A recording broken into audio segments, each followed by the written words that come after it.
Good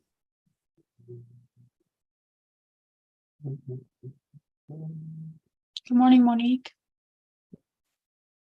Good morning, everybody. Morning.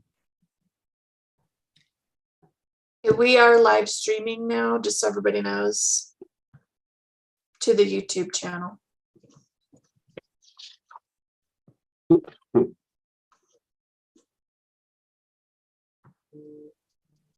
Mm-hmm.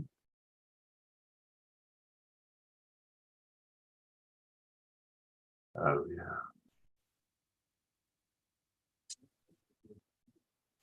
Let's see, hang on a minute.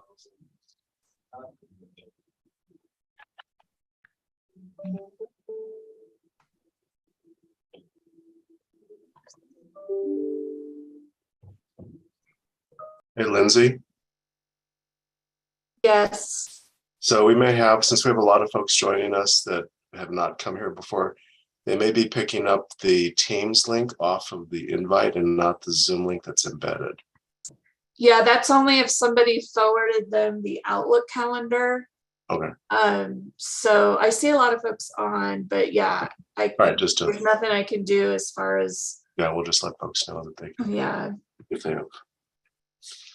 It's a little deceptive when we look at that. Yeah, it creates a join button Yeah. and Teams. I can't, Oh, since I did these all before that function came about. Yeah. yeah. So anyway, we'll monitor that. I need to join the Zoom link, but for whatever reason, I clicked on the October 25th and it told me I was too early. You were a little early. Wowza. We're just trying to get through this day, Bodie.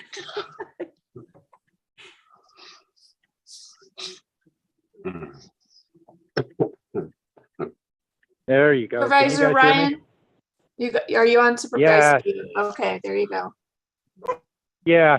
Actually, my problem is that my phone upgraded and it knocked out my Zoom app. So even if I get on Zoom, I have to put a new app on my phone. So I'll do that when I get a chance. So, oh well. All right. I know that I hear Supervisor Ryan and I'm here, and are there any other board members? Madam Chair, we know that Supervisor Fowler is in the office, so we can expect her to be here momentarily. We'll check on her. That would be great.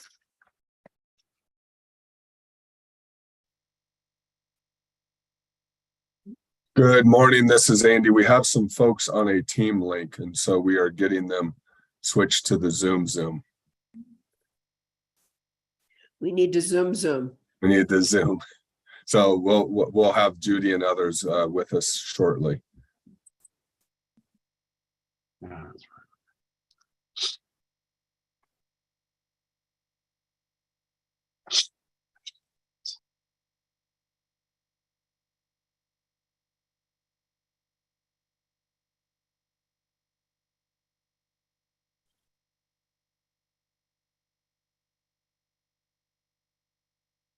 Supervisor Vasquez is here.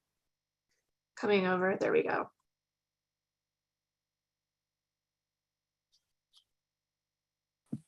Good morning, everyone. Good morning, Vice Chair. How are you? Good, thank you. How are you? Doing fine. How's Oregon? I haven't been there yet. I Oh. was able to, once we finally got the agenda, I was able to switch my flight. So I'll be leaving this afternoon to head to Phoenix and then to get on a plane. So I'm still Wow. here. Nice.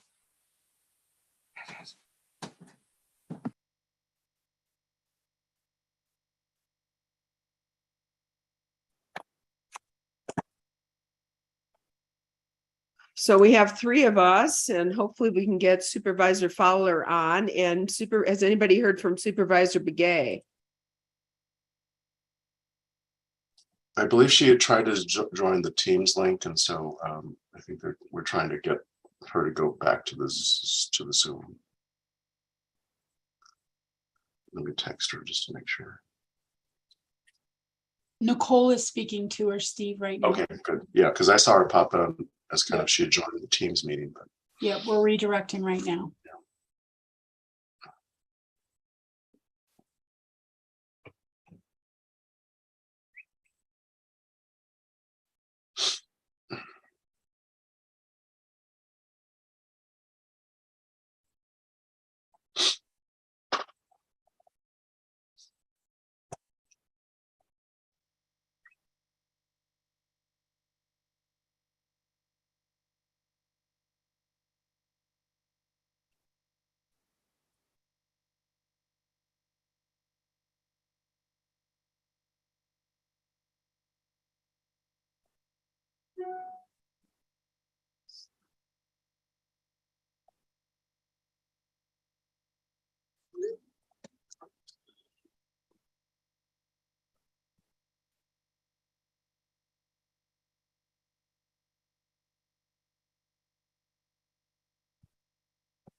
And we have Supervisor Fowler. All right, very good. Well, and is Supervisor Begay?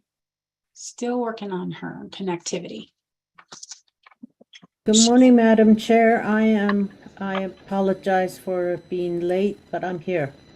Thank you, Supervisor Fowler. Appreciate you being on this morning.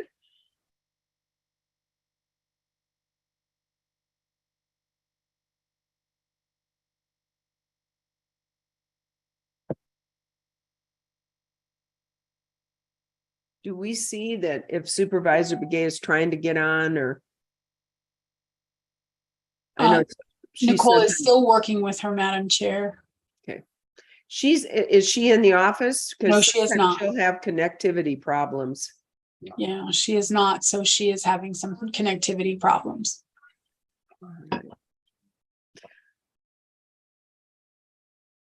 Is there such a thing? You know, who would think we'd be talking about that, right? I mean, it's just amazing, but it's just ruled our life, hasn't it? The internet. It has indeed. So, all right. Now we can even see you. Good morning, Supervisor Fowler. Good morning. My turn to be in the office. Yeah, I'm sitting at home here this morning, so looking at the snow on the San Francisco peaks. Isn't that amazing? Snow before. Yeah, isn't that I mean, before so Halloween. beautiful? It is beautiful. We had pouring rain in Tuba City yesterday, and I was at the fairgrounds, and it was muddy, but it's supposed to be a great weekend for a fair. So we're really happy that it's settling the dust and really getting everything ready for the Western Navajo Fair. Good. Well, I'm sorry, I'm going to miss it this year, but I'm sure it's going to be a fabulous fair. So, Oh yeah. so and by the way, I think we should just go ahead and get started. I don't want to lose Supervisor Ryan. I know he's been traveling. So, Supervisor Begay has joined us, oh, Madam Chair. dynamite. Yes. Good morning. Good morning, Supervisor Begay. Thanks. Good to see we've got all of us. So today is Tuesday, October 4th, 2022. And this is our special board meeting. And before we get started, I would like to acknowledge some of the weather we've had yesterday and the tornadoes in Williams. And I know that Supervisor Ryan has been out there and has toured the area, and I know he'll be talking about that as we go forward. But our thoughts are with those that have been affected by that tornado out there, and I know we'll hear more from Supervisor Ryan on a report on that. And then I also want to acknowledge the passing of Judge Donald Roberts. He's our Justice of the Peace in the Page precinct, and Supervisor Fowler may have more on that as we go forward. So our condolences to his family and recognition of his service to Coconino County and to our community.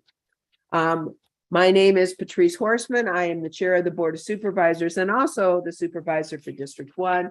And our first order of business is, of course, our call to order. So I am present District 2. Good morning, everyone. Geronimo Vasquez, Supervisor, District 2 and Vice Chair. And District 3.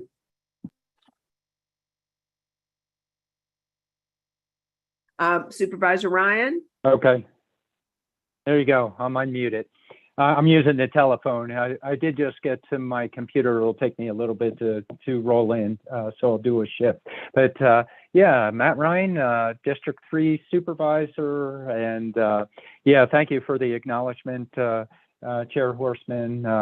The good news is associated with the tornadoes in Junipero Estates is that we don't have any injuries and people are safe. And so that's very important. And so with that, we'll have another update later on as well. Thanks, Thank Madam you. Chair. Thank you, Supervisor Ryan. Thank you for being out there in those neighborhoods. I know it's so important for the community to see you there. District 4.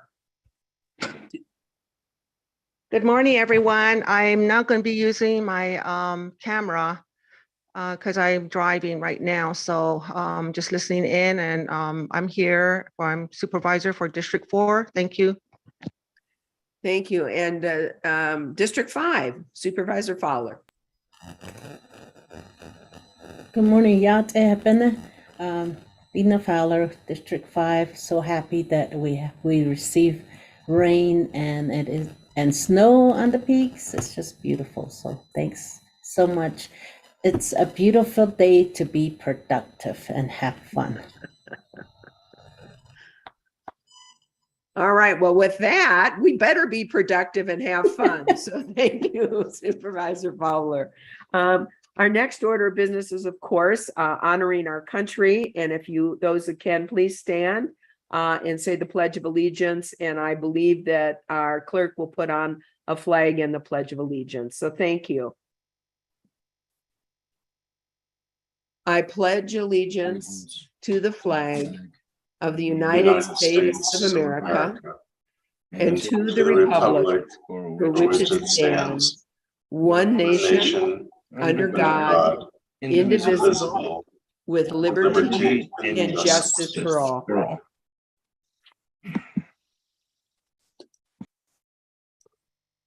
right, and our next order of business is the call to the public and members of the public. This is the time where you can address the Board of Supervisors on issues, questions, concerns that you may have on items that are not on the agenda. And we ask that you keep your comments to 3 minutes. And of course, as a public meeting, we're asked that you be respectful. With that information, we would ask our clerk, Lindsay Daly, to explain to the public how you can join us here on our board meeting. So Lindsay.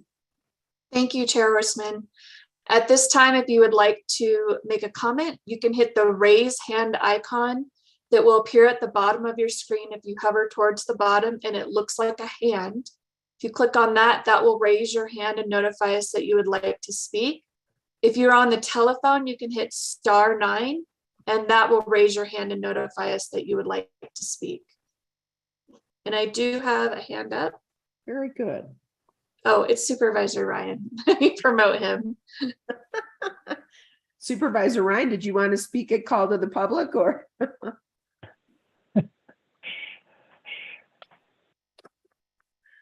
No, Madam Chair. No, Madam Chair, just letting Lindsay letting know I'm Lindsay on. know I'm on. I'll hang up I'll hang up my phone here. Okay, thank you. All right, anybody else from call to the public, members of the public again, please join us if you have questions, concerns, or comments, and we'll have an opportunity to listen to you. We cannot respond. However, we can ask administration to take a look at questions that you may have and or place it on an upcoming board meeting to meet the open meeting law requirements. So now is the time. If you would like to join us, please join us.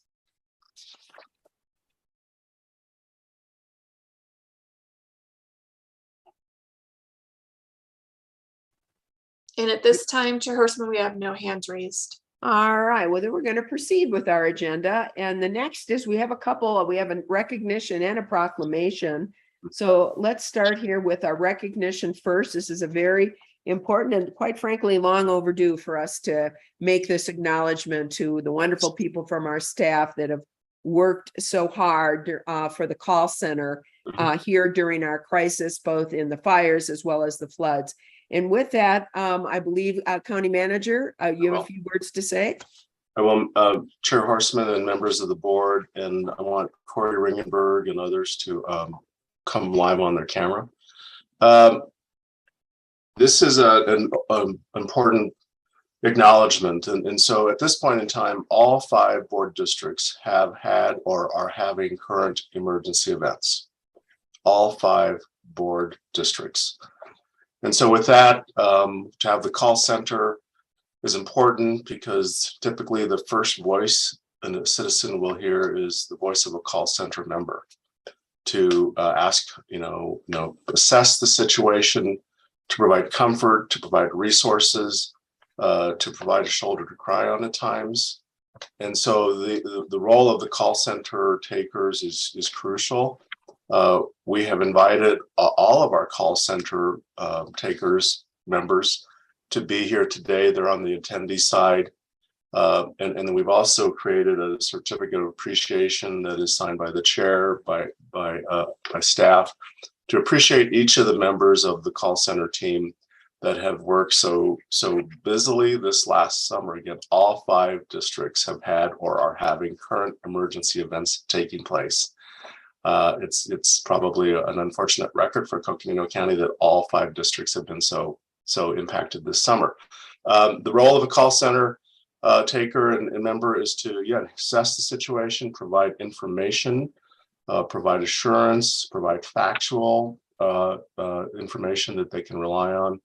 And earlier this summer, I asked Corey Ringenberg to work with Viviana Reyes, and I know that also Gregory Nelson has also worked together to co-manage the call center function. And so really want to appreciate all their work as well as all of our call centers. I know Lucinda wants to say a few words also, but I'd like to call on staff and then call on, with your permission, Chair, call on Corey to say a few words on behalf of the call center folks, and then back to you if that's okay.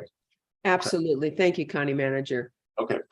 Lucinda, can you pop up and provide some comments? Absolutely. I just really want to thank everyone that served in the call center. As Steve noted, this is really a critical emergency response function. And, going back to the Schultz days, and Lindsay and I actually managed the call center then, and we did inbound and outbound. And, it is a somewhat thankless job because it's a lot of work, but people don't necessarily notice it because you're not out in the field. But it's really critical because people really count on having the ability to speak to a person, and the responsiveness and the ability to provide answers to questions. Even if you think, well, we put it out to the media, we did this and that, the call center is really crucial in that communication stream. And I get comments because I am out with people, all the time about appreciating that we have that link and that it's available, and they can, even after hours, leaving messages, being able to do that. So I really want to thank all the individuals that serve, but I particularly want to thank Corey for stepping up and taking the leadership role in this last year.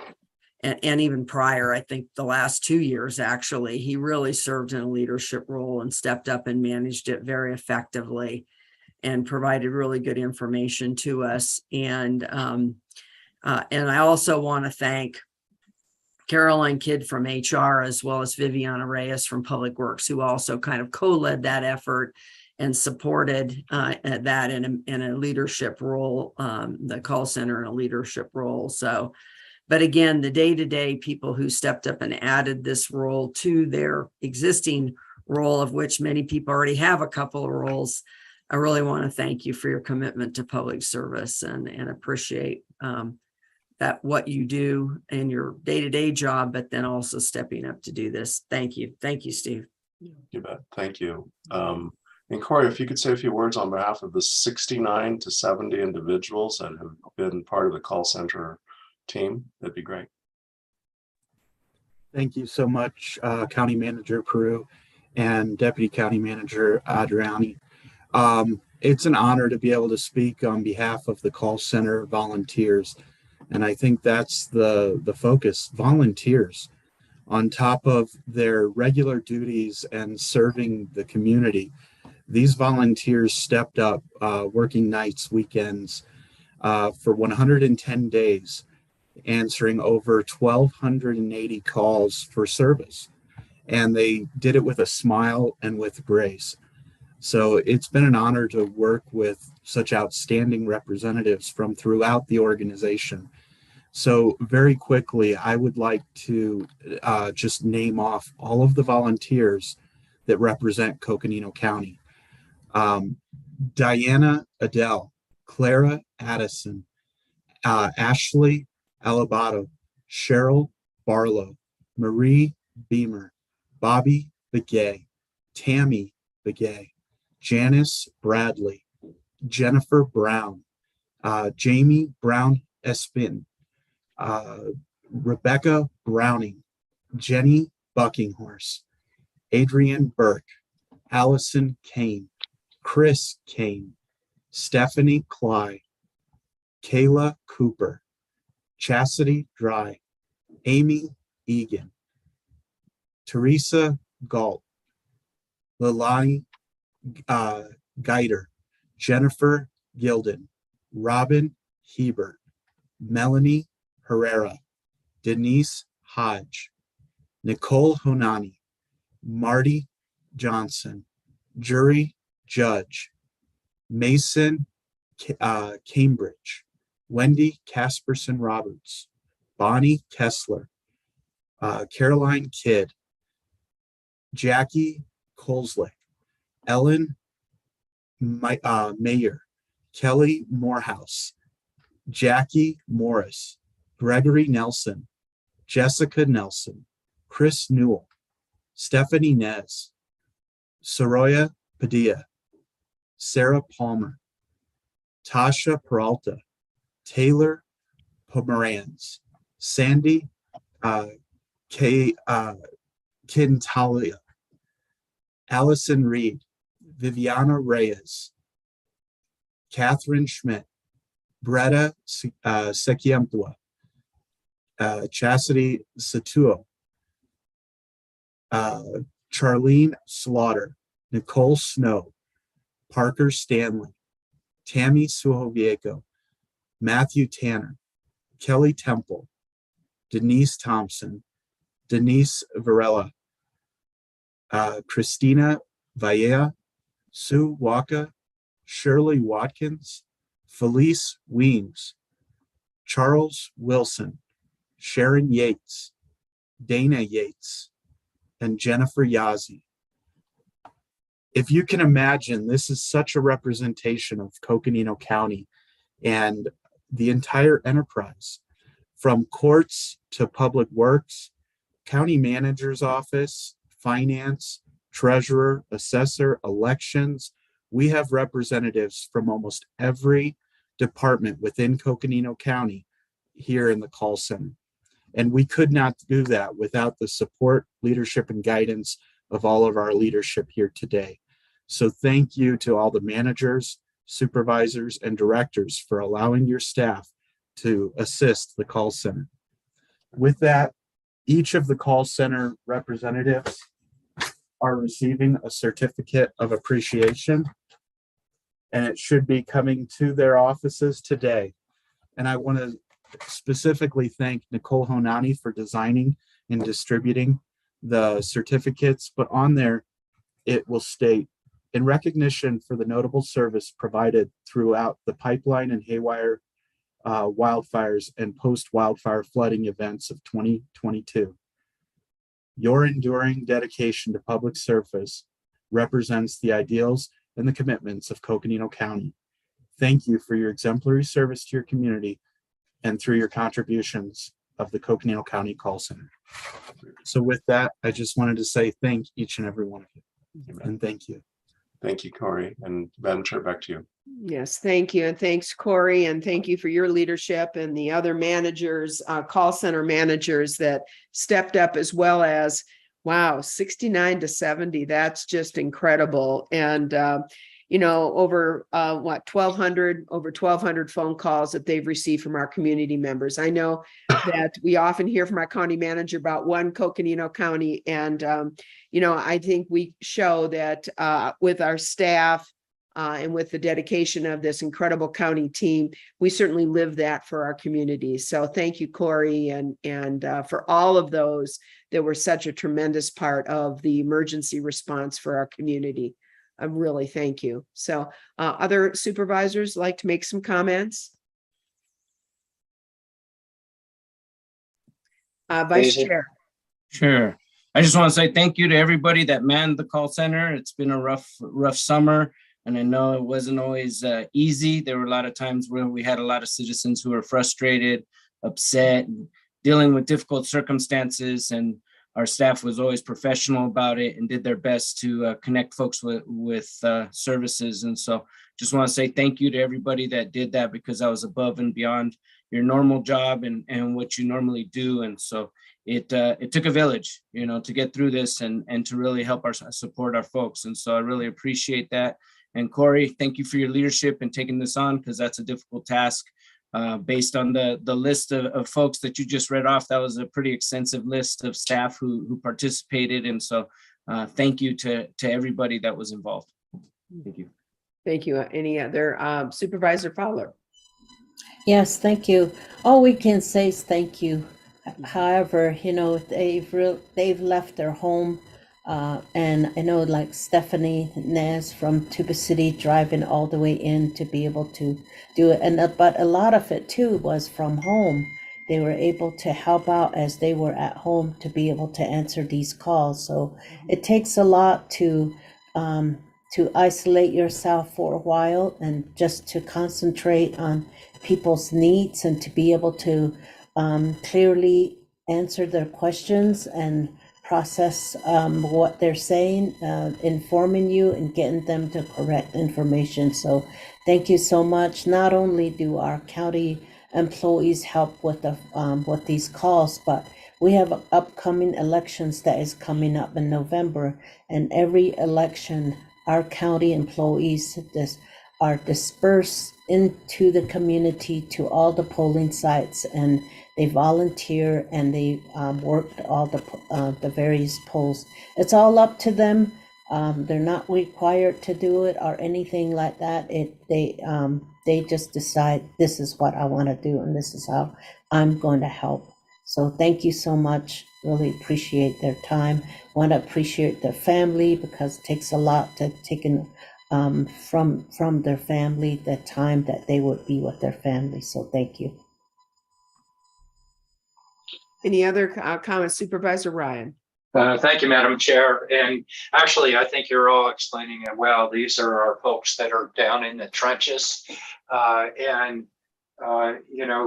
They're kind of faceless individuals that are just the backbone, that are helping community members. I recognize a lot of names of people that have been with the county for many years, and yet there are a lot of names that are newcomers. And so, and an additional piece beyond that is they're there beyond hours. It's during the weekends. It's beyond regular times, being there for the sake of the community. And I think each of you have captured it well. Corey, it's really good that you're bringing this forward. It's complicated to answer some of these questions that come in while people are under extreme pressure for unique circumstances. And it goes beyond the floods and fires. We had it all through COVID. And so really very important and appreciation and recognition of those that have helped us with the call center, and many more beyond that, but the call center in this case, very really in particular. Thank you, Madam Chair. Thank you. Any other comments? All right. Then we are, thank you again, and we're going to move on to our proclamation.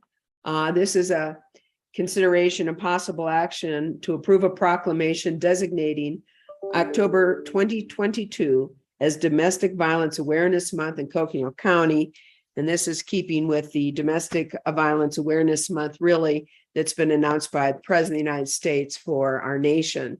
And I know bringing this proclamation forward is Kelly Wells, Program and Property Manager with Sharon Manor.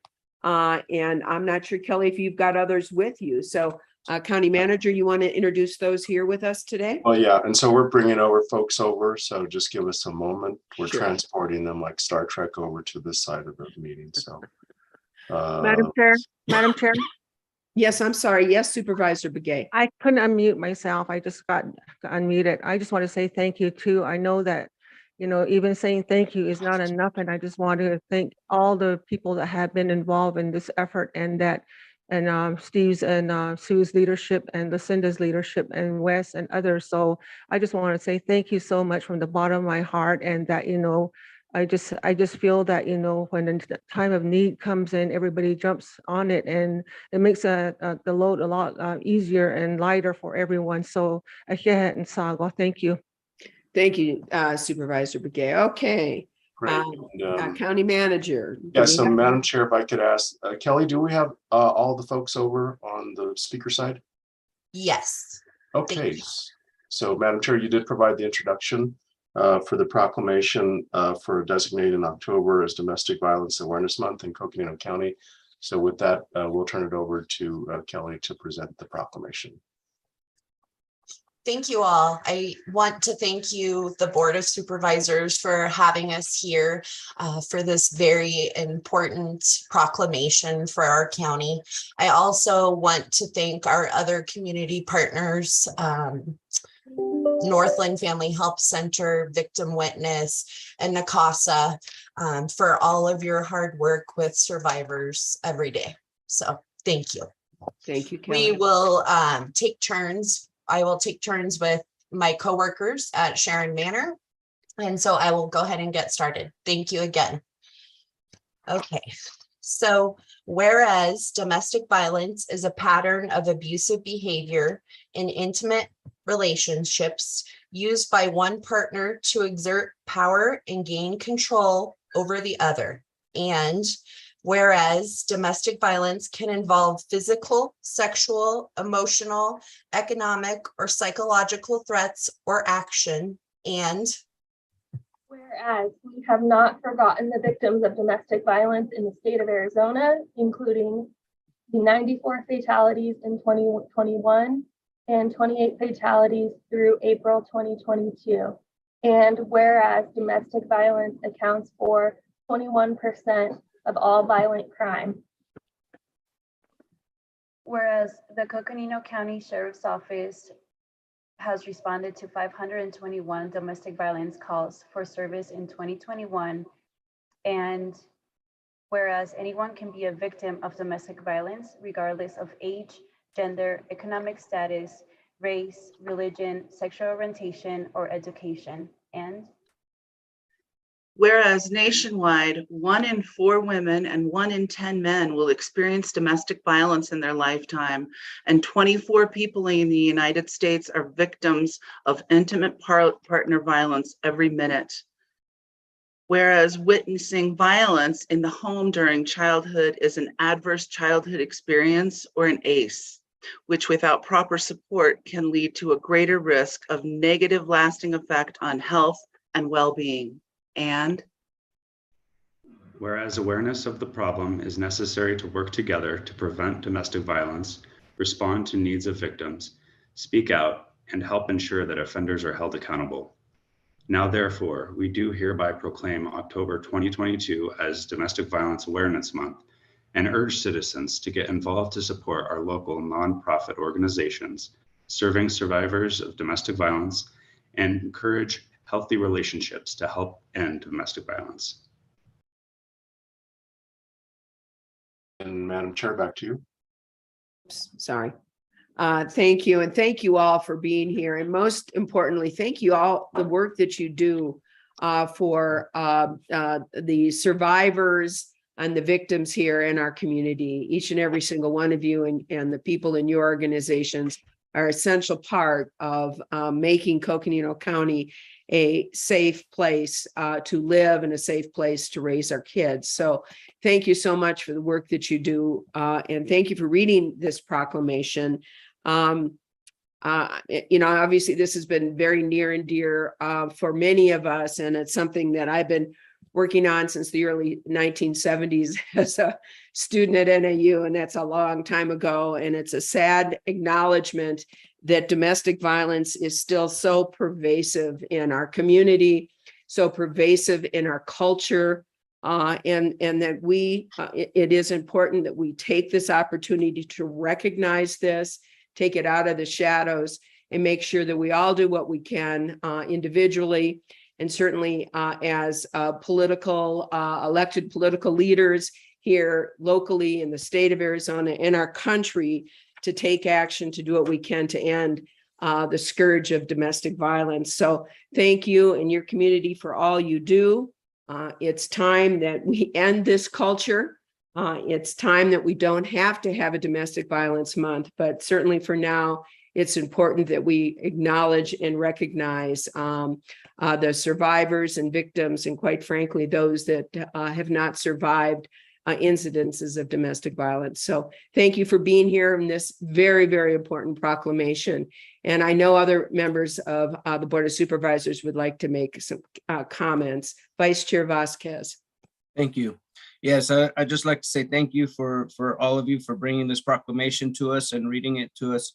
It's so important, this work. We have to break the cycle. Unfortunately, as Chair Horseman mentioned, this is ingrained in our society and is something that has been kind of shunned and not talked about, but is something that needs to be dealt with. And the only way we deal with it is bringing it out of the shadows, having those hard conversations and teaching our children different. And so really appreciate all the hard work that you put in. I know it's very difficult.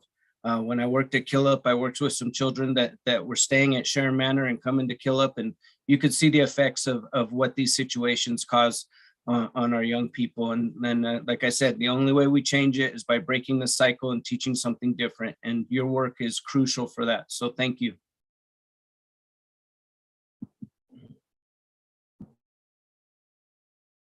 Other supervisors, Supervisor Ryan. Thank you, Madam Chair. And yeah, unfortunately, as noted, the proclamation is back for our visit, annual visit. And it is unfortunate. And yet by the same token, it's so important that we do have this proclamation, as noted, to bring attention to it, but more importantly, to let people know that they have access to services to reach out. And with that, noting all of you that have read the proclamation, by the way, you did a great job, each one of you, but those behind you with your organizations, very hard work, but so important work. It's so important that you're there and really appreciate what you're doing. But to encourage those that are hesitant in any way, if you can reach out, there's access to services. Thank you, Madam Chair. Thank you, Supervisor Ryan and Supervisor Fowler. Thank you. And thanks so much for your work. It is emotional and draining, just working with individuals that are already in pain and trying to help these individuals and the family and a community. It really does take a lot. And it's just really was really sad to learn that, more, as we were all told to stay home and be safe at home, there were not safe homes for many of these people. There were more deaths that had happened during this pandemic, and more, we at the board level, we talk about, and much of the ARPA funds went into mental health and behavioral health. But, that's just the beginning. And these individuals, a lot of them, especially children, they really don't have anywhere to turn.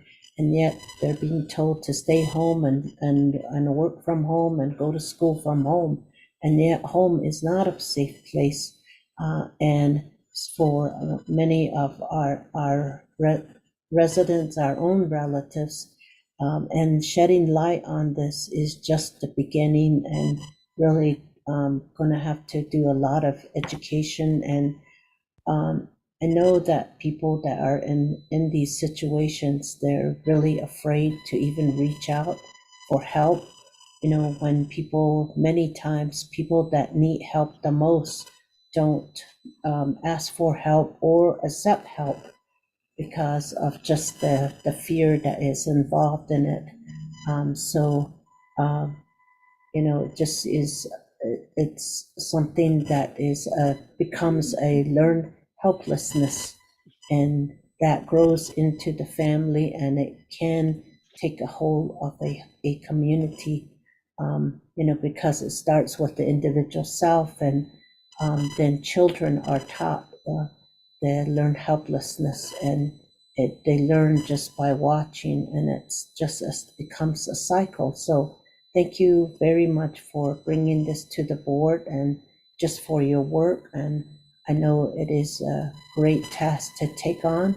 And thank you so much. And we'll do as much as we can from the board level. And I know our departments and our community partners out there are doing as much as they can. And I know the Navajo Nation president has also declared recognize the Domestic Violence Awareness Month. So thank you so much. All right, Supervisor Begay.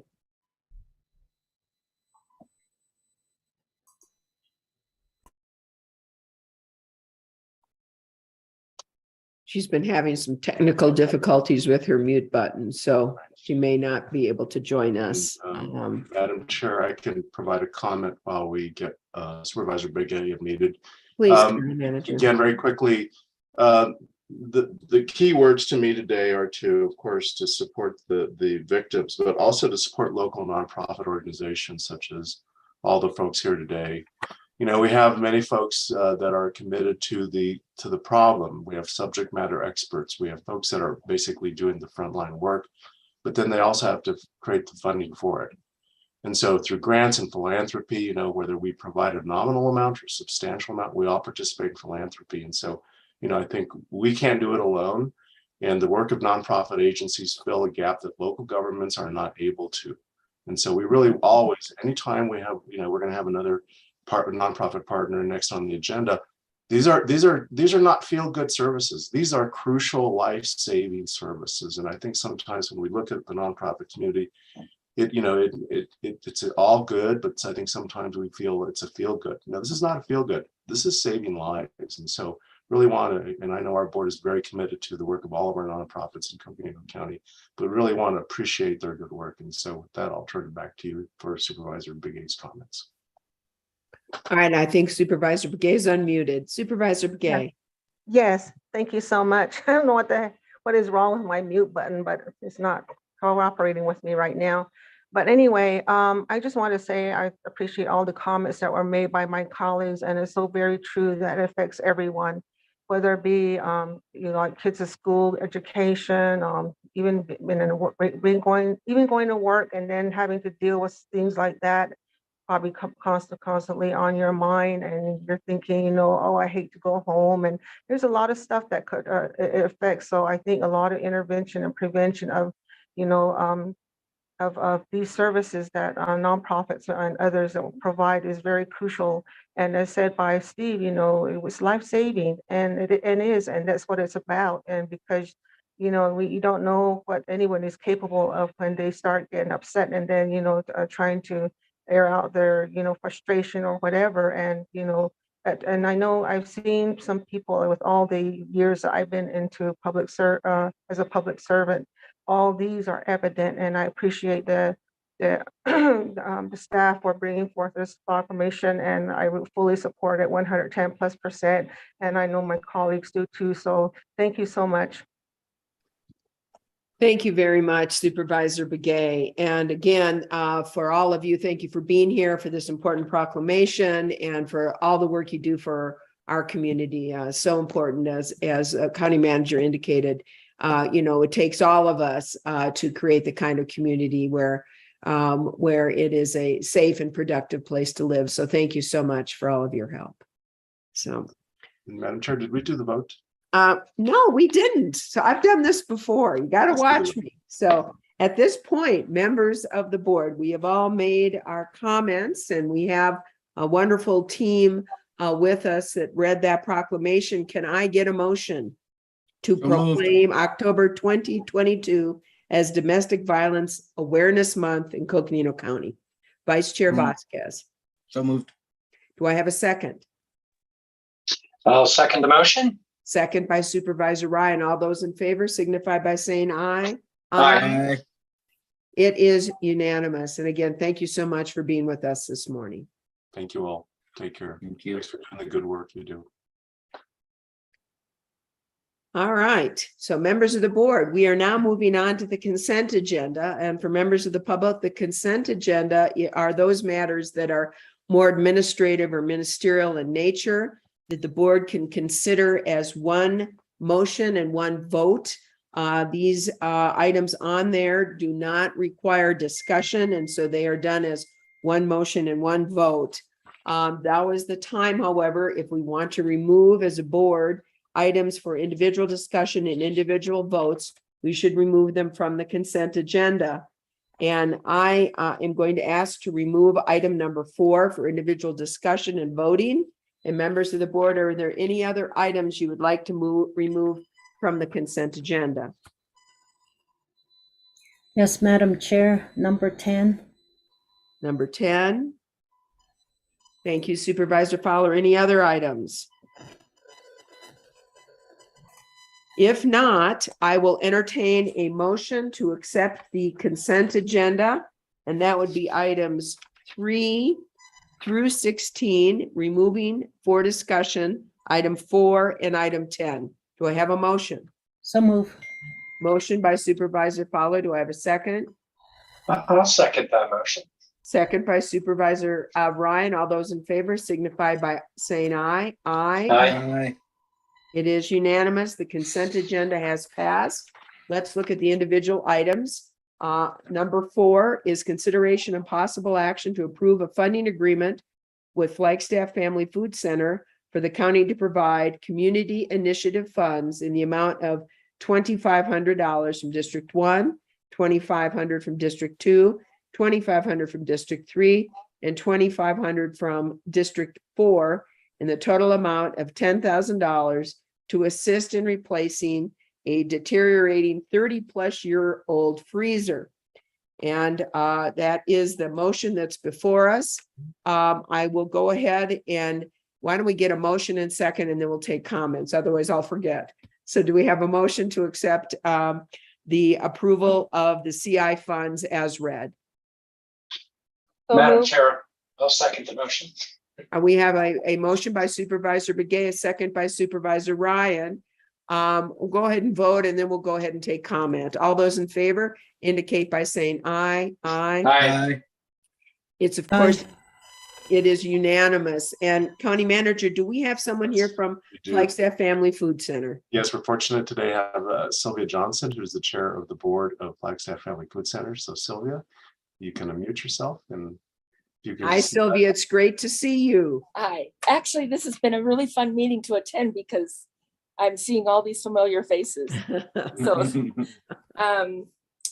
all I really want to say is how much the Flagstaff Family Food Center Board of Directors sincerely appreciates the ongoing support that we receive from the county and have for many, many years.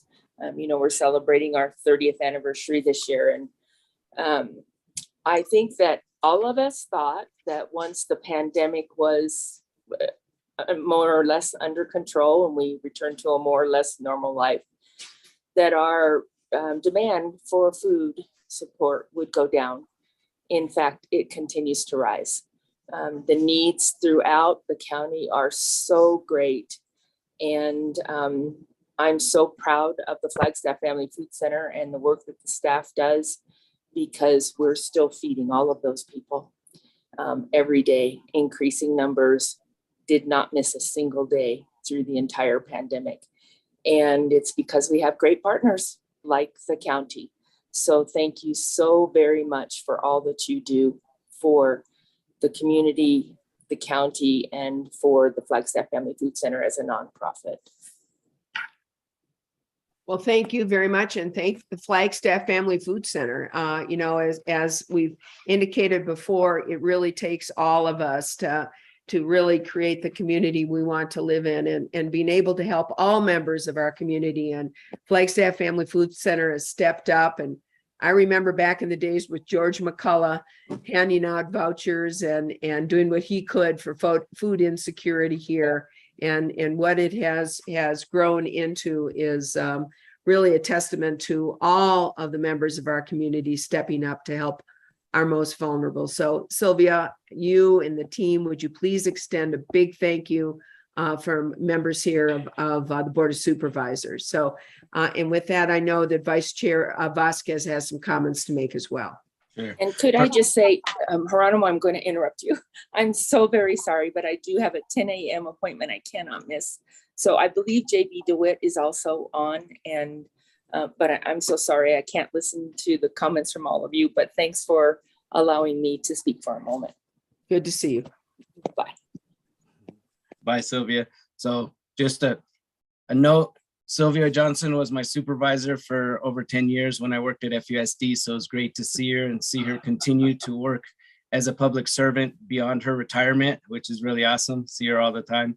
And I just want to say that the work that the Family Food Center is doing is so important, and we're really excited to continue this support to make sure that our community is able to provide frozen foods. You know, like what would happen to the food that's provided if there's no freezer. And so this was something that was needed, and our community needs this support, and so we're continuing to do so. And I just want to thank the Family Food Center for all their continued work for supporting our community, our most vulnerable. Thank you. Thank you, Vice Chair. And we got a thumbs up from JB. Good to see you, and thank you for joining us this morning. So other comments from board members? All right, seeing none, we did, Supervisor Fowler. I want to thank you for your work. You're always there, and you're out in the communities, and I apologize. It looks like I missed contributing, and it's you can't do that. We used to in the past be able to add on during board meetings, but we can't do that anymore. So we'll have to catch up on that one. Thank you. We can probably do an amendment, so and the next board meeting. But thank you so much for your work and just the dedication that you all have. And you know, it's a lot of physical work. When we were distributing, when I watched you all distribute food, and it's physical work. You have to deal with your vehicle, which was not starting one day. Freezer went out another day. I mean, it's a lot of challenges, and I just hope that people understand the amount of dedication and commitment that it takes on your part and your staff and the volunteers, and then a lot of coordination. Oh my goodness. So thank you. Thank you, Supervisor Fowler. Other comments? Just quickly, Madam Chair. Supervisor Ryan. Yeah, and you know, I appreciate you and Supervisor Vasquez bringing this to us, recognizing the food bank, Flagstaff Family Food Center, you know, the vulnerable populations, how much this really means to those populations. And so certainly when you lose a big capital piece and you're functioning as a nonprofit, you know, it's hard for you to plan ahead and be prepared for these type of emergencies. So I'm just glad that you continue to do what you're doing, and this can help out. Thank you, Madam Chair. Yeah, thank you, Supervisor Ryan. Supervisor Begay, you got your unmute unstuck, so looks like you'd like to say a few words. Yes, I just want to thank the food bank also. You know, I think it's something that's very, very important for our community to be able to, you know, have food and get supplies and stuff like that, especially through this COVID that we went through. And I was so happy to be part of it. And I could still picture everything, you know, as it was set up and how people just came and went. The line went so fast, and I was very, very happy and pleased with that. So, and at that time, I believe the freezer was starting to act up. Yes, and I felt really bad, like how they have so much stuff in that freezer. You know how what happened if it goes out, and it eventually did. So I support, you know, the food bank, and if there's anything else that, you know, is needed, you know, I'm willing to be there to help in any way possible. So, and I thank my colleagues too, you know, for being there. And it's a lot of work, you know, just being there for the people, and then seeing them and smile with their faces and stuff, that really uplifts you, and you feel good about yourself all likewise too. So, thank you. Thank you, Supervisor Begay. All right, at this point, thank you again, JB, for being with us. And we are very pleased to be a small part in helping in what you do for our community. So thanks again. Excuse me, Chair, did you read in the chat? JB's mic is off, and so he made some comments in the chat.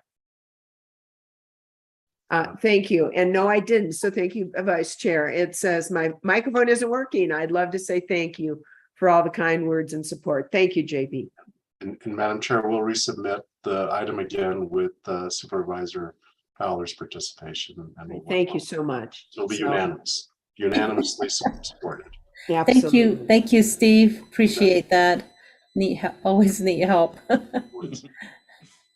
And we do have another item on the consent agenda that's been removed, and Supervisor Fowler asked to remove item number 10, which is consideration and possible action to approve an independent contractor agreement with Witt O'Brien to provide sub-recipient monitoring for contracts awarded under RFP 2022-107 American Rescue Plan Act, Coconino County Community-Based Investments and Partnerships, in an amount not to exceed $125,000. And Supervisor Begay, or Supervisor Fowler, I'm sorry, you asked to have this removed. So is there any questions, or would you like to have a presentation first? No, you know, we've had discussions on this before, and I just want to highlight that this is a really important contract. We're talking about the ARPA funds. We're moving in that process where we are done with the internal distribution of the ARPA dollars into our own departments and the courts, and now we're moving into another phase, which is into the community. This contract is going to oversee all of that. We've explored hiring our own staff and being able to take care of it themselves, and now it looks like we're going to actually do an outside contract. So I just wanted to give the county manager and staff an opportunity to just explain again to us how what this means, because now we have an outside entity. It sounds like it is required to have a review entity, and so I just thought that it'd be really good for us to just hear again what this contract means and how it's going to be implemented with the this phase that we are moving into here, and it was to the completion now of the ARPA projects. Thank you. Yeah. So, Thank Madam you, Chair. County Manager, I'll turn this to you. You bet. So currently we have approximately over 30 applications or proposals that have been turned in through the RFP process for the community partnership funding. As we've indicated, it does require a specific kind of monitoring since we are working with federal funds. And so in order to do that, we have put the contract together based on the requirements since they are federal funds. I'll turn it over to Siri to provide a couple more comments in terms of the specificity that's required by the feds. Thank you, County Thank you, Manager. Siri. Thank you, Madam Chair and members of the board. So along with this, we have some exciting news. We have Kristen Curtis, who we had hired, and you all met her when she did her first presentation. She had been our ARPA coordinator and liaison. She is promoted to a different position in the finance department. And so this did create the opportunity for us to look at the subrecipient awards and monitoring process, which really is the heaviest part of that workload for the position we had hired. We were fortunate to find Whit O'Brien, who are really experts in federal subrecipient monitoring, because this is really a newer area for Coconino County to step into. And the board, along the process of ARPA, expressed, that it was very important that we stayed compliant with all of the Treasury regulations. And so in response to that, we did find Whit O'Brien to come on board, advise us now as we've started reviewing the 30+ proposals that we've received for community funding, and really guide us along the way of doing monitoring. This allows us to award funds to not only low risk awardees who have a lot of federal experience, but also maybe some of those organizations that are a little newer to federal funds, by providing that expertise to those organizations and how we monitor them, and just make sure we're totally in compliance with everything we do with this money. Because we've talked about, it is a lot of money, and so it's really important that we get it right. So we're really excited about this partnership, and that Kristen gets to stay with finance and with Coconino County and be a great resource to our team as well. And it sounds like we're in partnership riding on another contract. Yes, with the city of Tempe.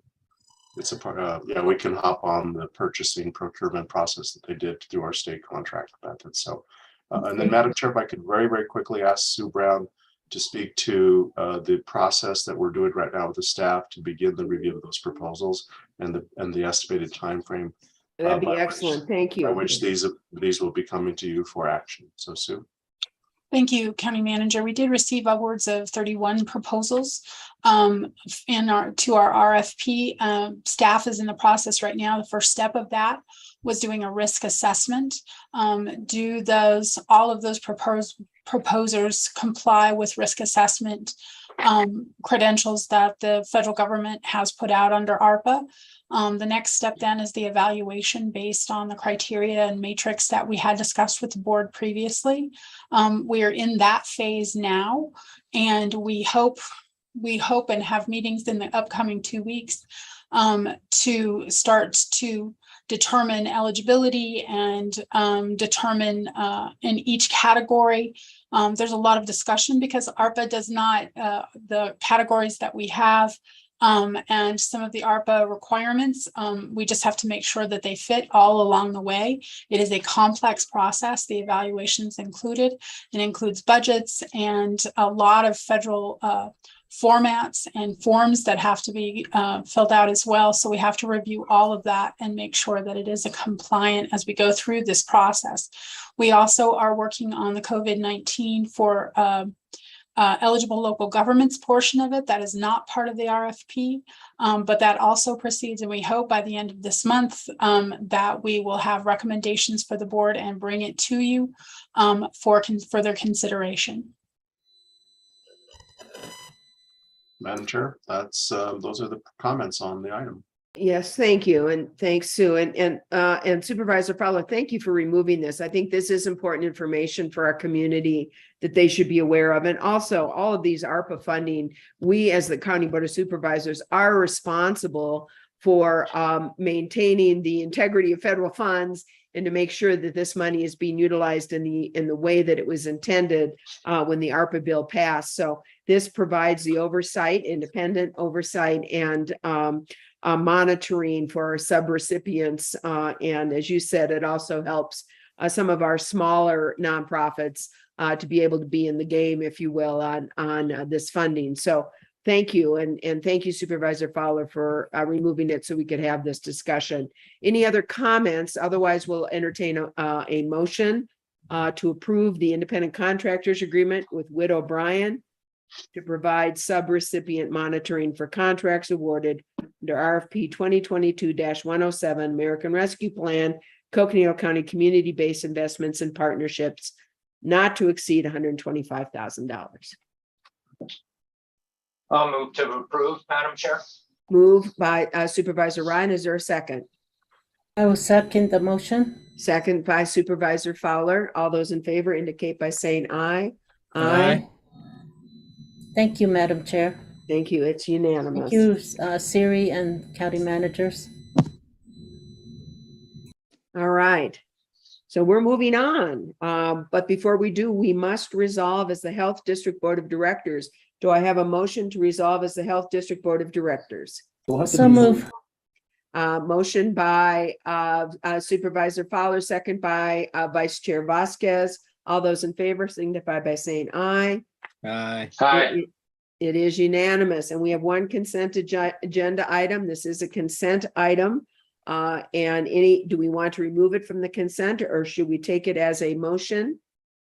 See no removal. Do I have a motion for consideration and possible action to approve funding contract number 2022 or 2023-PS-001 in the amount of $3,563 between the Governor's Office of Highway Safety and Coconino County Public Health District for the period of October 1, 2022 to September 30th, 2023 for the purchase of bicycle helmets and related program supplies, and approve a corresponding budget amendment. That is the consent agenda item. Do I have a motion to approve? Move to approve the consent agenda. A motion to approve the consent agenda. Do I have a second? Second. Second by Vice Chair Vasquez. All those in favor signify by saying aye. Aye. Aye. Again, it's unanimous. So thank you. We must now resolve back as the Board of Supervisors. Do I have a motion? So moved. Motion by Supervisor Ryan, second by Vice Chair Vasquez. All those in favor signify by saying aye. Aye. Aye. We are now the Board of Supervisors, and we are on to discussion and possible action items. We have number 18, which is discussion and update regarding. Madam Chair, Yes. is there a possibility that we could use the move the managers piece and just get a little bit of an update on it? You know, I am so sorry, Supervisor Ryan. Yes, I think that would be helpful. And if we can, why don't we move the county managers update and possibly including West Dyson to get an update on what's going on there in Williamson with the tornado. You bet. And thank you, Madam Chair. We also want to pull up Kim Musselman to speak to individual assistance that she's coordinating through her office as well. And Andy Bertelson's on. So, I mean, we're all hands on deck here. So if we could begin with Wes and then have Kim also speak to what their office is doing with regard to individual assistance, I would appreciate that. So with your permission to Wes. Go ahead, Wes.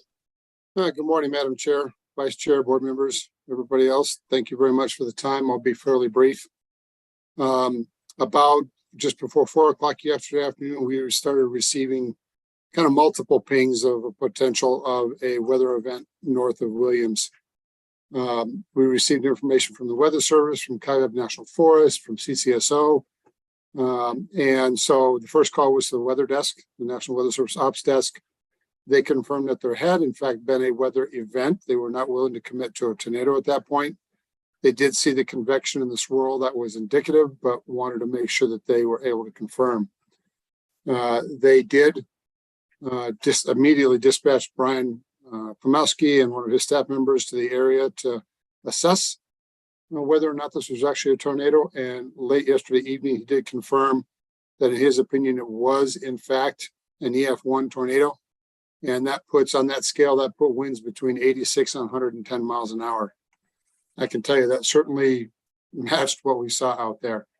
A lot of vehicles moved, motorhomes moved, flipped over, things like that. So command post was established right in the immediate neighborhood there at Buck Ridge and Coyote. CCSO was in it was the instant commander at that point. Emergency management, High Country Fire was there, and Adam Hicks from Community Development also showed up to assist with assessments. The assessments are continuing today. I believe Adam's out there as we speak to finish up the assessments. CCSM notified the state operations desk and our liaison partners on our way out there, as we didn't really know what we had yet. We wanted to make sure that all of them were plugged in. We also notified American Red Cross and asked them to warm up a shelter. They made arrangements very quickly with Director Evans with the Williams Unified School District. And we had a facility identified before we even got on scene for sheltering, which was awesome. We also had a conversation with the FEP program here within HHS for any potential animal sheltering if it was necessary. They had a site identified. At this time, we have not had any takers on either the Red Cross shelter or the animal sheltering facility. So that's good news, I think. The CCSO SAR team was dispatched. They did a ground search of the entire area, every structure and every automobile, any place that could be a potential victim. And the good news is reported no injuries or fatalities at all. I can tell you, I think we had a really good lucky event here in terms of life safety. I spoke to a couple that was inside one of the mobile homes that was displaced, and they estimated that they went about 15 feet in the air, and the entire mobile home moved about 30 feet before it crashed into a tree. So they had a pretty wild ride, and they were shaken, but okay, as I think anybody would be. All the utilities were immediately dispatched. They were in the area. There were significant gas issues, natural gas issues with both tanks and hardline service into the various residences. All of that was resolved fairly quickly. The APS was in the area dealing with down lines. My understanding is that most of it was lines, although I did hear there was one pole that was down. I have not confirmed that, but I can tell you that by late yesterday evening, power had been restored to the area. Of course, there were still homes that did not have power because of damage. Again, Unified Williams School District opened their, Unified Williams Unified School District opened their admin facilities at 636 South 7th and welcomed evacuees, and we're all ready. I'd like to give a big thanks to Director Evans. He was all over it. American Red Cross had to activate from Holbrook. Our local staff was not available, so they reached out to both Prescott and Holbrook. Holbrook is the group that responded. Took them a little longer, so the shelter actually officially opened under American Red Cross's autonomy at about 2100 hours last night. Again, no occupants. The Red Cross shelter has closed as of about 10 minutes ago. It is a soft closure. If there is need, there is staff standing by and ready. So it's not officially shut down. It's just a soft closure until we determine status here. Probably later today or tomorrow. We'll probably leave it in that status for a day or two. Supervisor Ryan and I did visit this morning, very early, sunrise, beautiful area. We walked a good portion of the area. We visited many residents, went up into driveways. They were all very gracious, certainly shaken in many cases, but very gracious. We saw what I would consider considerable damage to many homes, RVs, things like that. I believe right now the number is between 8 and 10 homes and out structures. We saw roofs heavily damaged. We saw sheds that were completely destroyed and displaced. We spoke to one resident who has the roof of a shed in his front yard. He doesn't know where it came from. It wasn't his. So there's a lot of debris movement. There was a lot of damage from flying debris. We saw an RV that the entire side was just peppered and destroyed from debris movement, windows broken out, things like that. We have seen in the area 2 RVs. One was about a 40-foot fifth wheel RV that was flipped on its side, completely destroyed. And then we also saw this morning I'm going to say it's probably a 35, 38-foot motorhome that was flipped and is pretty heavily damaged. We could also see a pretty clear path as we drove around through about a 3 or 4 block area. We could see a pretty clear path in terms of where the tornado moved. We are working right now. The drone will be on site here probably about midday to do some filming to give us a better perspective of that. Kim will cover the details, but HHS is working with ARC and United Way for cash assistance. Both of them have offered cash assistance for this event. The drone will be out, as I said, for damage assessments to assist community development and to help us get a better perspective on exactly what happened. It looks like this tornado was on the ground for about 3 blocks. And I say blocks loosely, not city blocks, more rural blocks. These are acreage properties for the most part. And the National Weather Service also asked for drone footage to help them validate the path and other things that they look at. In terms of management of the event, we have established a WebEOC event here so that we can begin tracking all the logistics asks. We're currently working with Public Works to potentially place dumpsters in the area. There is an enormous amount of debris, both green waste, trees ripped out of the ground, trees torn apart, and other debris, rooftops, that fences, that kind of stuff. So we're currently working to do that. So logistics section here in EM is tracking all that. We have not established the EOC for this event. We're working it out of the office up here. We really have sufficient capabilities to do that here out of the office. And our business manager is already tracking all the expenses. We have set a project code for this event. I'll put it in chat so that we can start tracking the dollars and cents. And we're communicating out to all the involved responders so they have that code and can track everything appropriately. And I will put that code in the chat here just momentarily. Good. And any questions? That's all I have, sir. Any So, Madam questions Chair? for Wes Dyson before I know Kim Musselman is going to make a report from HHS? Any questions for Wes? Thank you for that update, Wes. And I know that Supervisor Ryan was out there, and after we talk with Kim, he may have a couple of comments he'd like to make as well. So Kim, good morning. Good to see you. Good morning. Thank you, Chair Horstman, supervisors. Just to add on just a little piece from what Wes has reported. Yes, we are working with both American Red Cross that understand that they are offering some cash assistance directly to residents. And then also we will be reaching out to residents for any additional assistance or coordination for their services and needs that they may have. And we are just waiting for the list. I know that the folks are out there, as Wes indicated, making contact with the residents so that we can have that list of those impacted residents so that we can reach to them directly. And if we need to have our case managers, we have a Williams case manager, and we can have someone from here as well if we need to go out to deliver any type of resources to the residents that may be needed. So without any questions, that's all I have at this time. Thank you, Kim, and thank you again for reaching out to our community. That's important to know we're here and we care and we're here to help. So thank you. And any questions? Otherwise, Supervisor Ryan, would you like to make some comments?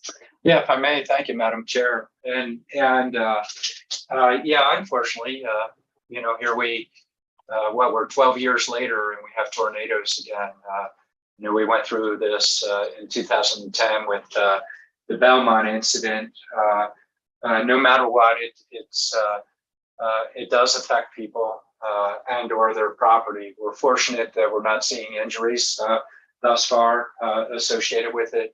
But there was a lot of debris. I think the county's doing what they need to do, as well as our partners. And you try and mention them all, you miss somebody, but noting the first responders, the fire district, we had, as Wes and I discussed with individuals, a couple before even getting into a conversation. You guys are on this. You're doing a great job. We really appreciate the assistance coming into our community. And because it's such a small incident, the probability of it rising to an emergency reimbursement level, limited infrastructure impact beyond personal, there won't be that type of response. It'll be more associated with people's insurance and or just what Kim and her crew could provide. But the other piece that we'll need that'll probably be a little bit more of a long term would be inspectors with quick turnarounds. That's what we've done with past tornadoes. That's what has happened with the floods. And so, for Adam and his staff, this is where they're behind the scenes and they do a really good job. The other piece would be we have some elderly that are out there that they have a lot of debris that was deposited in their yard. Not a lot of people, but they, noting that they can't pick up things. And so dumpsters or any volunteer assistance is helpful associated with that. The other piece, though, discussing with different individuals, and we see it often in our rural communities. A lot of times you won't see them at the shelter and or because they pretty much keep to themselves. It's when they have something like this that the community comes together. One group, a couple had mentioned, well, we didn't know our next door neighbor until now, and it's our rural lifestyle, but the community is coming together, and it should be noted that it's a volunteer fire district, very small organization, but they work together with our sheriff's office and again the first responders being there, doing an analysis, and multiple partners, the weather station, APS being out there right away. And the safety component with natural gas, they don't want to put the electricity on until they know it's safe to be able to do that. And so they had to work through it. The last piece, for the sake of community members, is as we see with any emergency, is if there is impact and there's a need, it takes time to work through these things. So knowing that there's potential support or guidance associated with it is out there that we can offer on our side is the important piece. So thank you, Madam Chair. Really appreciate all the work that everybody's doing, and we're there for the community. Thank you. Thank you. So we've had fires and floods and now tornadoes. I tell you, it's been a year, hasn't it? So, and thank again to all of our county staff and first responders, Wes and Kim and the rest of the staff. Thank you so much for doing what you can for members of our community in need. So thank you. Thank you. All right. With that, I think we're moving on, and I think number 18 was discussion and update regarding state and or federal legislative and or administrative matters. And I'm going to turn this to the county manager. I'm not sure if there's more update on this. We'll just do a real quick last minute update on the CSA Summit from Gregory, and he's here. So Gregory. Hi, thank you, Madam Chair, County Manager Peru, and board members. Yes, CSA Summit will start Wednesday with a tour of the Tubac Historic State Park. Everyone's meeting at 9 a.m. and I've RSVP'd you for transportation. I've distributed CSA's latest agenda to your offices and put them in your packets if they were there. And with that, I think we're in pretty good shape heading into the summit and looking forward to a very productive time down in Pima County. Just a reminder, if you're going to attend the dinner on Wednesday night, it's Noche Blanco, and it's a white themed dinner to celebrate the public sphere, and the white being the symbol of the public sphere. So that's where we'll be. And so if you need anything, please don't hesitate to reach out. We'll get whatever you need, and looking forward to a productive summit. Thank you. Very good. Thank you. And any questions? I know, unfortunately, I'll be at WIR, but the 4 board members will be there at CSA and will more than do a great job of representing Coconino County. So any questions that you all may have on this, Supervisor Ryan? Just quickly, Madam Chair, I I've had family come in, but I'm ready. I'm ready to work together with the board. Hoping we'll sit together. Usually we have staff behind us as we go through items, and we have questions associated with it. And it's a great chance to network. One item that will come up, I am chair of Medium County Caucus that will be mentioned. Of course, we are working through the legislative pieces in the breakfast on Friday morning, but another item is that a vice chair position will be open.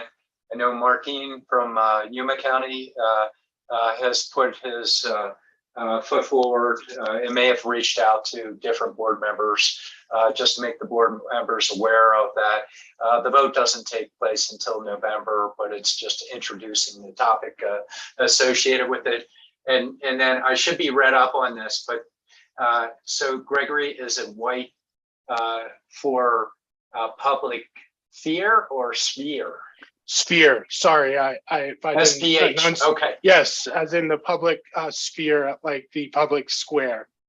Oh, there you go. Okay. All right. Well, since I can't shake this cold, I've been banished to my room, so I cannot be at the event tomorrow night. So. Anyway. And we appreciate your banishment. So. Everybody, everyone said, stay away, stay away. I was like, okay. All right. So again, I think we're ready to do that. Really want to appreciate Gregory and Andy with this teaming up. And then also Gregory is going to be staffing along with Corey Ringenberg. So Corey's going to be attending CSA, and then I'm going to be there also as well. And so minding the store up here, Andy, Lucinda, and Sue. And so we'll be well covered. So that's what's happening on that end. Madam Chair, at this time, would you like us to call on Supervisor Vasquez to talk about his legislative visit last week, or should we do that under his roundtable? Well, we can do it under roundtable. I think, are we going to do anything under, I assume that he would be doing that under roundtable anyway. So, and number 19 is our so 18 we have done, 19 is the planning calendar. And I don't know if we did go through that last time, a few days ago. I'm not sure if there's any changes you wanted to make. No, I think we're good. All right, then, and then county manager regarding possible community, regional and/or administrative matters. I think we've done that as well. So, Gregory, did you have one other item to say? Yeah, I just wanted to give a quick update on the federal piece. The local assistance and tribal consistency fund dollars, aka the Wyden Amendment funds, have been made available through Treasury. That portal opened on September 27th. I attended a webinar yesterday and provided some notes to management, as well as and we'll circle with you board members, but just wanted you to be aware that the county is slated to receive $6 million in FY22 and $6 million in FY23, and there'll be more information to come on that, but did just want to give you a quick update on that federal piece. And I understand that was a little bit more than what we were hoping for. So good news for us. And I'm glad they finally made their decision on the Wyden Amendment and made some monies available to Coconino County for flood and forest restoration work. So thanks, Gregory, very much for that update. Thank you. So with that, then we are at roundtable, and I am going to turn it first to Supervisor and Vice Chair Geronimo Vasquez from District 2 to talk about his trip to Washington, D.C. in our county's behalf. So, sure. Well, thank you. And thank you for not stealing my thunder for roundtable, because if I would have done it during the legislative session, I wouldn't really have much to share for roundtable. It's been a wild week. After the board meeting last week, I jumped on a red-eye flight and flew into DC, arrived at 7 in the morning, and worked with Bob and Anna, our consultants, who set up several meetings for me on Wednesday.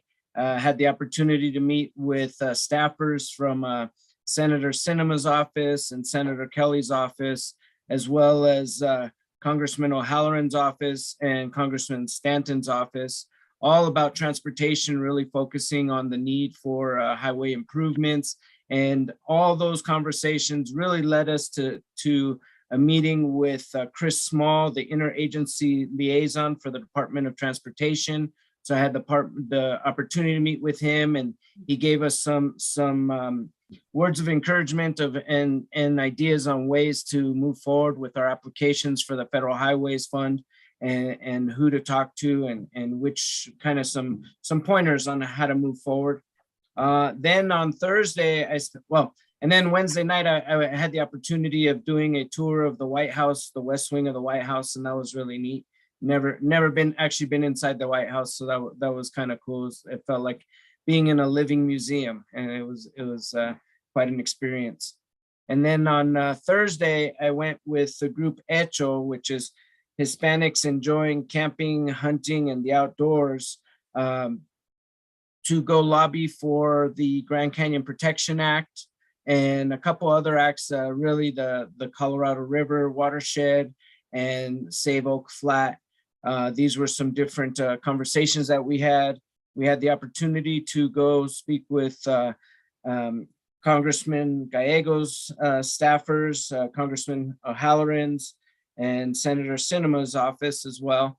So that was a good experience. And then we also had the opportunity of meeting with Ms. Brenda Mallory, Chair of Council on Environmental Quality, who's one of the advisors to the president. And so we spoke on those issues. And then our final meeting, which was the big one, was with the Undersecretary of the Department of Agriculture, Homer Wilkes. And through those conversations, he mentioned that he was going to be visiting New Mexico in October. So I jumped on that opportunity and invited him to Arizona. And we're currently working on setting up a visit from him to visit our impacted areas. So again, it was a very productive trip, and I really look forward to seeing how we're able to move forward with some of the connections that we made from that trip. And I just want to say thank you to Bob and Anna, our consultants, because they did a great job hosting me and setting up these meetings. So thank you.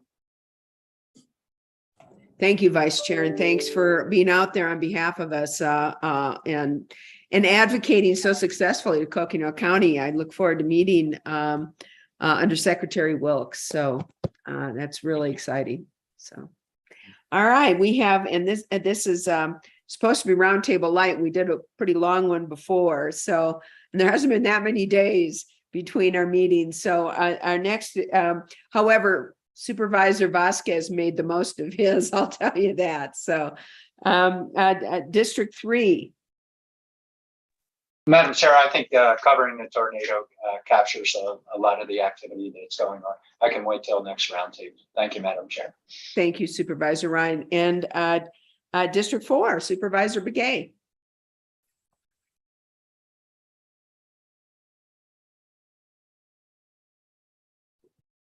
I don't see her now.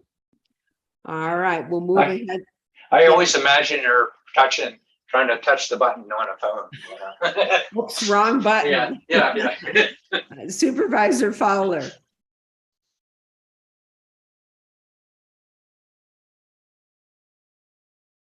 District 5, Supervisor Fowler.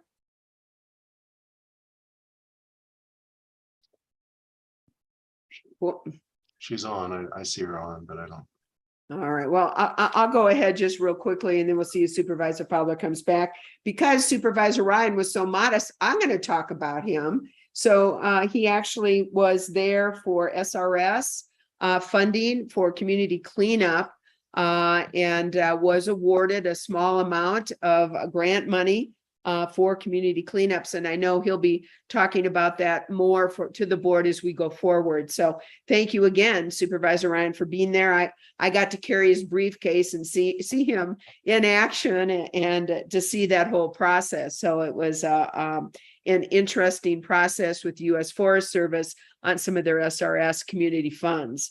And then the other is both Supervisor Ryan and myself are working with our staff to do a snow play or winter summit, if you will, to talk about snow play and upcoming winter issues that have faced us up here in Coconino County, both with traffic and congestion, as well as safety measures in safe places for folks coming up to visit us to be able to play. So we're getting our partners together, City of Flagstaff, U.S. Forest Service, DPS, ADOT, and others to really kind of get us all together to focus on safe winter play up here for this upcoming winter season. So you'll be hearing more about that as we move forward.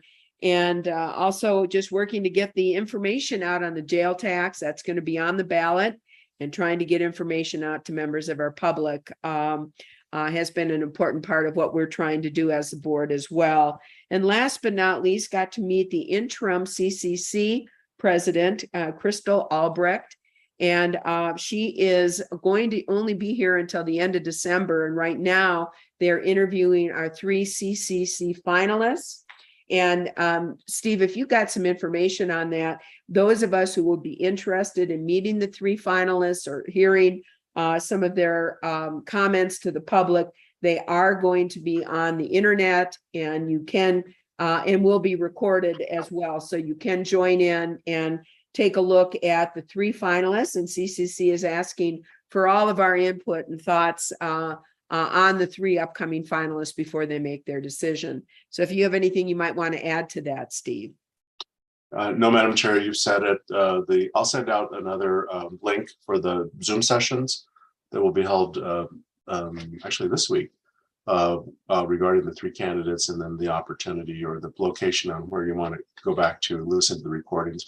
But I know that anytime providing comments to the district governing board at CCC will be important, even aside from the Zoom session. So I think your individual perspectives on how the community college interfaces with each of your 5 districts is very key to a very important selection. So I would encourage you all for your individual districts to speak to the engagement opportunities there, aside from just the Zoom session. Just give them your thoughts. Send it to, I'll provide the information to where to mail that to. Or email Thank you. it. I was been floundering to try to find it here, and I couldn't find it in time. So, but that'd be great if you could send it to all of us. Will do. So thank you very much. So, and then Supervisor Fowler, if you have some roundtable items you'd like to discuss, now is the time.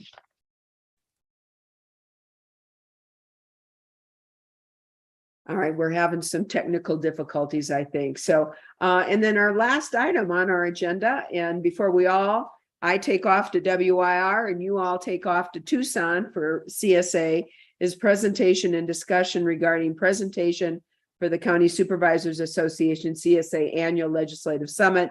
And I don't know if there's anything further we need on this, Gregory, or if you've provided ample information in previous board meetings. Yes, Madam Chair. Thank you very much, County Manager Peru and board members. I believe we're well set up and teed up for this. Looking forward to a productive meeting. Happy to answer any questions. Thank you for your time. All right. So with that, members of the board, travel safe, advocate strong. And I know we have some important proposals to present to CSA. And I know we're in good hands with the 4 of you down there. And I'll try to do what I can with WIR over there in Ontario, Oregon.